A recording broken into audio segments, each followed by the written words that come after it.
Ladies and gentlemen, my name is Jim Moran, and today we're going to figure out what in the world is Legend of Keepers. It is a early access game, and it's brought to you by Goblins Studio, and that is with a Z. It is published and developed by Goblin Studio, and this is quite an interesting one. I'll have to admit that I've never played a game just like this before. This is a reverse dungeon crawler slash roguelike. So what do I mean by reverse? You are the bad people. Instead of forming up a team and going through dungeons, you defend the dungeon from the good guys, aka the heroes. It sounds kind of nuts, but we'll get to it. Let's look at the settings first. There isn't a lot to look here. You got general. You can change the language. You can quick monster placing, which genuinely it doesn't really change much as far as how you place the monsters, unless you really get into the game and kind of look at the attacks that the enemy is going to be doing, and it kind of shows you where they aim for and where your attacks aim for, but we'll get to that soon. Team management before Dungeon Smart. Video. Now there's a weird little bug with the resolution, whereas if I set it, as you can see, there's no Ultrawide support on this game. If I try to set it to 2560 by 1440p, which is what is regular 1440p resolution would be like, everything is super blurry. So I'm just gonna edit the black bars in post, and that's not gonna be a huge issue. But quality, you only have there's not much to change about the quality, honestly. You got full screen that you can choose from, forced, pixel perfect. I'm not quite sure what this is. Disable screen shake. I kind of like the screen shake. It adds a little bit more to the experience. You got audio sliders. No master audio slider, but that's not a huge deal. Just pointing out that it's not there. And then it has a gamepad support if you have a gamepad connected and activated. Mine, the USB is currently inserted into the computer, but the gamepad is off, so the game doesn't know that I have a gamepad. So we're gonna play. I have played a little bit of the game. I have a broad idea of what's going on. I'm on week 35, so you're a centaur, and in the beginning you choose which character you want to be, and you have been selected to defend a dungeon by a company. Sounds pretty nice, doesn't it? Here's your talent screen.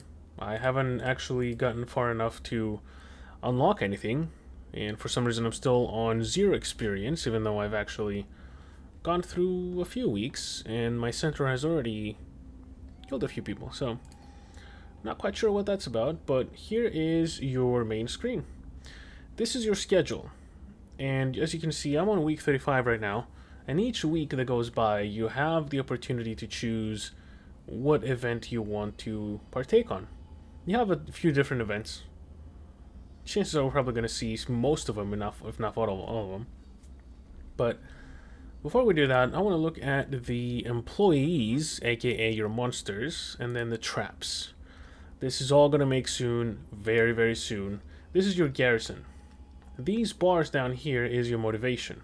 As you can see, if I click on this guy and I go down here, it shows me that it gets +3 motivation every week that they're not fighting. And if the motivation goes to 0, the employee will go burnout for 10 weeks, which means that for 10 rotations in the main screen back here, you're not going to be able to use that employee. Fair enough. When an employee is going down on motivation, which will be depleted by 1 bar every time they're picked to fight, you're gonna get a notification up here letting you know that, hey, you should probably switch this guy out, which is pretty nice in case you don't want to do too much management. And this is your traps menu. You're gonna have the chance to combine a lot of the traps in order to make them work together seamlessly. So for example, this trap is Pile of Bones. It reduces the morale by 45, and it applies demoralized effect onto the enemies. No, I'm sorry. This is the catapult. This is what I was talking about. So it depletes morale by 20 and applies demoralization for 4 rounds. Now, if you combine these two traps, this is the pile of bones, it applies 45 morale to the first hero in the position, and then if they're affected by demoralization, it'll ricochet to the end. There's 3 heroes, and that's how it's going to ricochet to the one on the back. And morale is really important because there's 2 health bars, and they provide a certain type of currency depending on what you choose to do. We'll get to that soon, but for now we want to talk about the currency. You have 3 of them. You have blood, you have tears, and then you have gold. Blood you gather when you kill heroes. Tears is when you scare them away. And then gold is pretty much acquired throughout the whole process. This is your centaur, and this is his health bar. The centaur is really overpowered, and rarely will the enemy get the chance to get to the centaur while you play the game. But if they do, they will damage him. They're not going to do a lot of damage, and the centaur does crazy amounts of damage. So the health of the centaur is not going to be replenished anytime quick. As you can see, I have 1773 out of 1800, and you gain 9 health every week. So every time you choose something to go through the storyline, you're going to be getting 9 health. Last but not least, you have artifacts. Artifacts are found throughout the whole campaign. They're dropped as a option reward in the end. You have 3 choices. Sometimes it's gold, sometimes it's artifacts, sometimes it's monsters, and sometimes it's all in between, and you have to choose. They provide random bonuses throughout the campaign, so it's really important to kind of gather as many as you can, but also kind of balance it because you will need many monsters. As you can see, these guys were getting pretty exhausted here, so I have to switch them out. I have to rotate them, which is pretty nice. Let's see, Alchemist. If you hover over the option, the game will give you a little bit of a drop bar right there in order to help you figure out what it does. Now, Alchemist can sacrifice 5 of each of these currencies in order to give you the other one. So you can sacrifice 5 blood. You can sacrifice 10 blood in order to get 5 tears and so forth. And then you can combine both of them in order to create some gold. And the event is something random that you have no idea what it is. There's different options. I've encountered a lot of them. I think the event is a little bit of a hit or miss depending on what you get. It's RNG, of course, but my main complaint is if I select one of these, there's no option to go back. There's no option for me to undo my option. And I understand that's kind of like to prevent choosing the event, for example, and if you don't like what it is, then you can go back to something else. But let's say you accidentally hit on the Alchemist because I thought I wanted to do something related to the Alchemist. If I leave and not do anything with it, it still counts as 1 week. So that's kind of something that I had to learn the hard way, but it's not a huge deal. Now, this is the random event for week 35, Armchair Alchemist. You have caught the lab assistant with one of your artifacts, ready to try and transmit. Of course, he hasn't asked for permission, and you can choose to change it. So, this is the artifact that this guy grabbed. Monsters have 20% chance to start each fight with a random bonus. And he wants to change this to 15% chance that monsters killed come back to life as skeleton warriors. I prefer this. This sounds fine, but you will find out in this game that sometimes it's better for the enemy to kill your monsters, your employees, in order to progress to the next phase of the dungeon. There's a lot of strategy that can be applied to this, and when you're trying to apply a trap that has a demoralization effect bonus onto the enemy, the demoralization effect doesn't last very long, and there's some champions that can heal themselves from demoralization. So you do want them, you're kind of hoping that they will destroy your monsters relatively quickly so that you can apply the next trap effect. So we're gonna fire this guy because I do like this artifact here, 20% chance with a random bonus. Now, let's see, we have 2 options. We have Plunder. We can send 3 volunteers to plunder a place of my choice, and then a business trip. I've already done both. I'm gonna do business trip because I'm a businessman. Now I'll have to send this guy off for 5 weeks. He will gain 1 motivation, and then he will bring back 338 coins. I can send this guy for 14 weeks. They'll come back with 98 gold and an artifact. Merchant's price is reduced by 20%. That's actually a good one. Or I can send this guy. He'll bring a substantial amount of gold and some tiers. I think I'm going to do this one because it's the shortest one, and I don't want to be away from these guys too long. So let's send him over on that one. Now we have engineer and course. Course you have to pay, and engineer you can spend some gold to upgrade your traps. I'm going to do the course because you got to pay for both of them. So let's see. You have received a letter from the Master Training Center offering to train one of your employees for a large amount of gold. The training will take 8 weeks. It'll give him 2 levels. Now, usually it takes about $250 gold, or sometimes 100, sometimes 150 in order to do 1 level, and then it multiplies after that. So this is a good deal. I'm going to do that. And here we go with the adventure. Now, in the beginning of the game, there's going to be adventurers, and then there's going to be veterans, and there's going to be champions. I've already fought the champions, and the stronger the enemy, obviously, the bigger the rewards. As you can see, there's 1-star rewards for adventurers, and then there's 2-star rewards for veterans. Veterans do a little bit more damage. They're higher level, and they have a higher chance of getting to your centaur and damaging him. So you got to be careful. If you're running low on health, it would be generally a better idea to choose the adventurers, which is normal difficulty. I like this aspect of the game. It absolutely lets you pick your own difficulty and kind of play on your own pace. This is a huge bonus for me. I really do like it.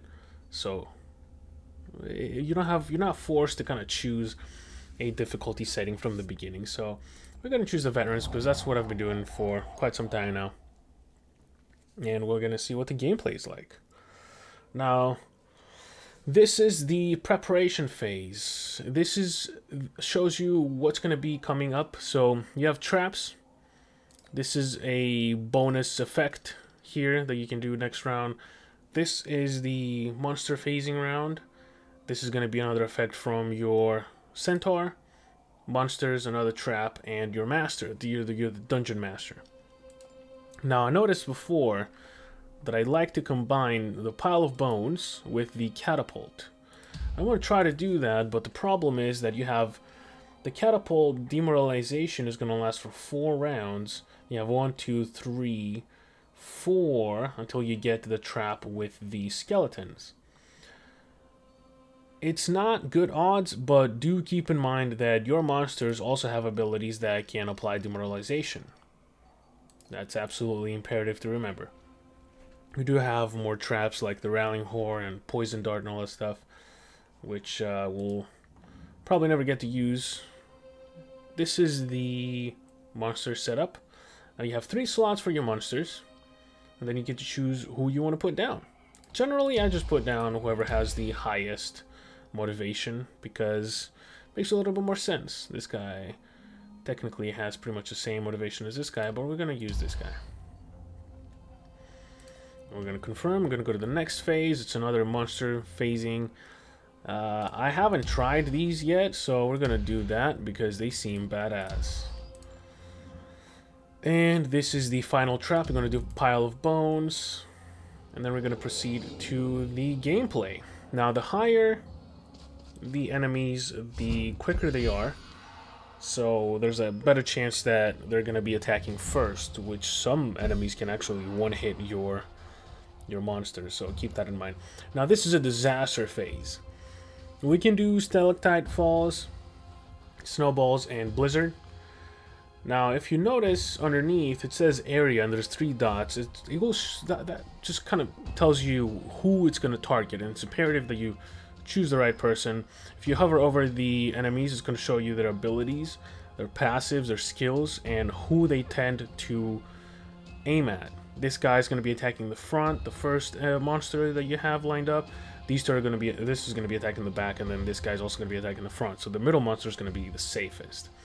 Generally, you want to do this before you set your monsters down, but not everyone is smart. So I like also that when you hover over and there's going to be some damage applied to the enemies, it kind of shows you on the bars how much is going to be taken out.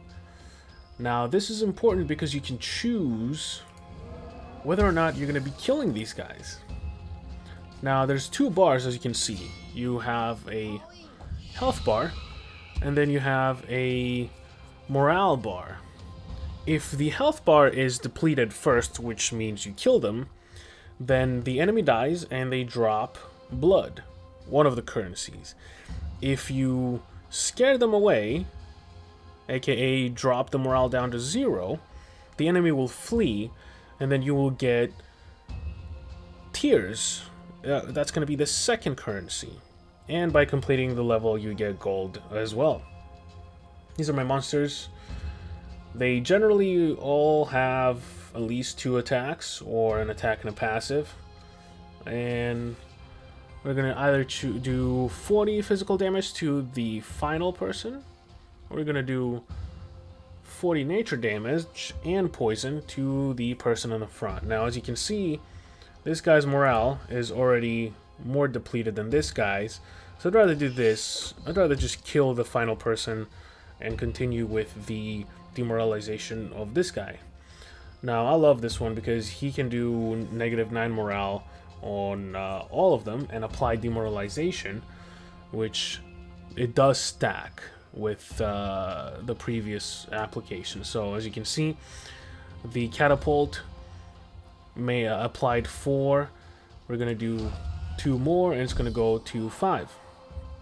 This one healed themselves. And this is my Georgus, I'm not sure how you say his name. We can either do 50 ice damage to the person on the back, or we can slow down everyone and do 15 damage. I think we're gonna stick to the trend of killing the person on the back. And here is your typical turn base, letting you know who's gonna be attacking next. Yada yada yada. Now, she applied a haste, speed increased by 40, only to herself though, which kind of a dick thing to do. Now, my monsters are dying, which could be a good thing, because right now it really isn't, because this this lady in the front kind of healed herself from the demoralization. And this one is still demoralized, but it's of no use of me because I want her to be demoralized. Now, this is the spell casting phase. This is where your centaur is going to be casting a spell. We're going to do Burning Whip, Show No Mercy, and Intimidation. Intimidation applies Terrifying for 3 rounds, which means that morale taken from attacks and traps increased by 50%. This is good if you're trying to make them escape or cry to their mama. This is the Show No Mercy. I don't like this one. I haven't really reaped the benefits when I've used it. I like the background here, it's kind of grim. And you got the Burning Whip here. It does 66 fire damage to the person on the front, and it applies burn damage for 3 turns. We're gonna do Intimidation, because we're trying to kill the back guy, we're not trying to kill the front guy. And here is the next round. These guys are enraged. Damage and morale dealt increased by 20%, which is awesome. That was because of my spell on this round here. Now we can do Howl, 30 air damage and 30 morale damage. Or we can do Bite, 60 physical. We're going to do Howl because it attacks all of them. Now this is an incredible attack because it does both health and morale. And my guy just died. You sons of bitches. Alright, so 30 air damage and 15 morale damage ricochets to the hero position behind if the target's morale is above 50%. So this guy's morale is above 50%, so it should ricochet to the guy in the back, which it does. I could actually preview here that it's going to be targeted. Or we can do the glance here. 45 morale lost.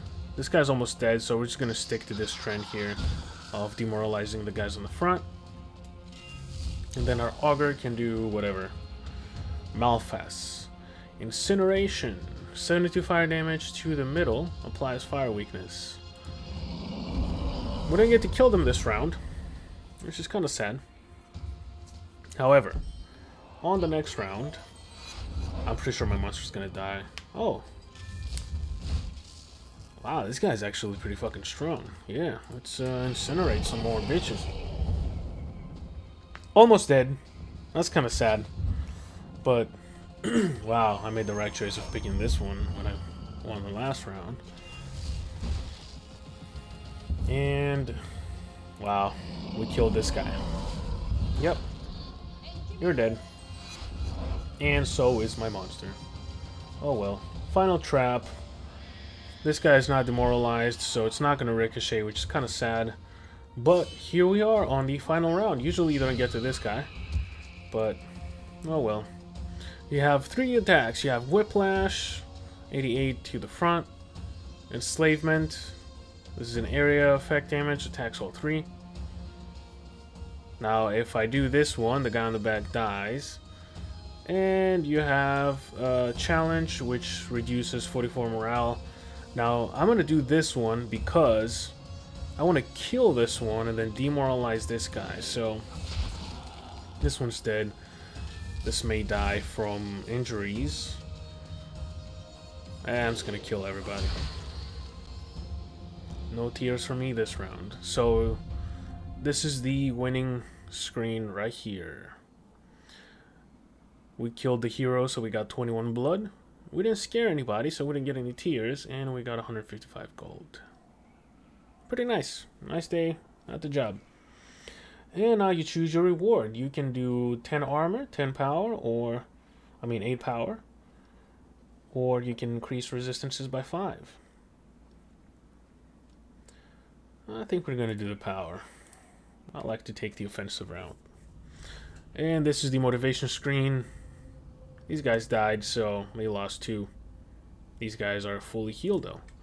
And we're going to go into our employees, and we're going to see who to use. So, this guy has 3. I'm going to remove this guy because he's really good, and he actually does a lot of morale damage, which is pretty nice. We're going to bring this guy back. And I'm also going to bring this gal in. So we got 3. Yeah, you're going to have to be removed, and you're going to take his place. And this guy has a lot of motivation, and it's actually a lot more than this guy does, so you're going to go back in there. And that's the team management. That's all there is to it. Now, these guys are locked. I'm not going to be able to use them because they have been sent to the assignments that we chose earlier. And we're back at it. We can do the event, course, or trainer. We're going to do the event. Let's take our chances. Workers Union has made a request, an anonymous suggestion box for the employees.